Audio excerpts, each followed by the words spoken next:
High বন্ধুরা, আপনারা কেমন আছেন? আশা করছি ভালো আছেন। তো এখন বাজে 6:30। আমাদেরকে একটা ছোট্ট করে ভিডিও দেওয়ার জন্য চলে এসেছি। তো বৃষ্টি পড়ছে। এই বৃষ্টির মধ্যে আমি কি তৈরি করছি সেটা শেয়ার করছি, তোমরা দেখতে থাকো। তো তোমরা এটা দেখে বুঝতে পারছো, তাও দেখে দিচ্ছি। এখন বানাচ্ছি চিকেন পকোড়া। যেহেতু মুরগির দামটা অনেকটাই কমে গেছে, তাই জন্য সাইনাজ বলছে, মা আমাকে চিকেন পকোড়া করে দাও।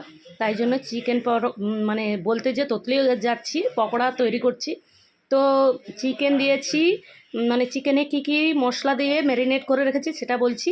তো চিকেনে দিয়েছি টক দই, বেসন আর গুঁড়ো, মানে চাল গুঁড়ো, আর লবণ, হলুদ, আর ধনে পাতা, আর পেঁয়াজ বেটে দিয়েছি, আদা রসুন পেস্ট করে দিয়েছি, আর ডিম দিয়েছি।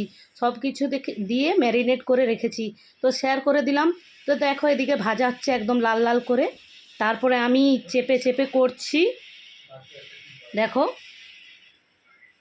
আর চাল গুঁড়িটা দিলে মানে মুচমুচে হয়, তাই জন্য চাল গুঁড়ি দিয়েছি। তো কত সুন্দর লাল লাল দেখো ভাজা হয়েছে।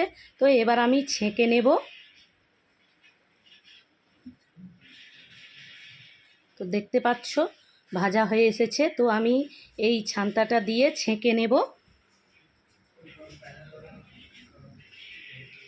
তো ছেঁকে নিচ্ছি।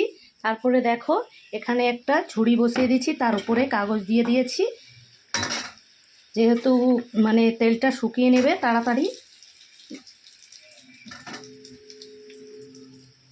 তো দেখো তৈরি হয়ে গেছে, কিছুটা করে নিয়েছি। এবার সাইনাজকে দেব, খেয়ে বলবে কেমন হয়েছে। তো চলো, সাইনাজের জন্য সস দিয়ে মানে বেড়ে নিয়েছি চিকেন মানে পকোড়াটা। তারপরে নিয়ে যাচ্ছি সাইনাজের জন্য। সাইনাজ খেয়ে রিভিউটা দেবে কেমন হয়েছে। সাইনাজ তো দেখে ওয়াও বলছে, ও ভাবতে পারেনি যে আমি তৈরি করব।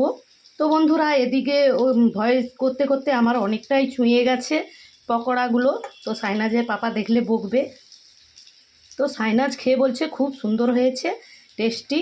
তো এইভাবে ভিডিওটা শেষ করলাম। ভালো লাগলে লাইক, কমেন্ট, শেয়ার করে দিবে।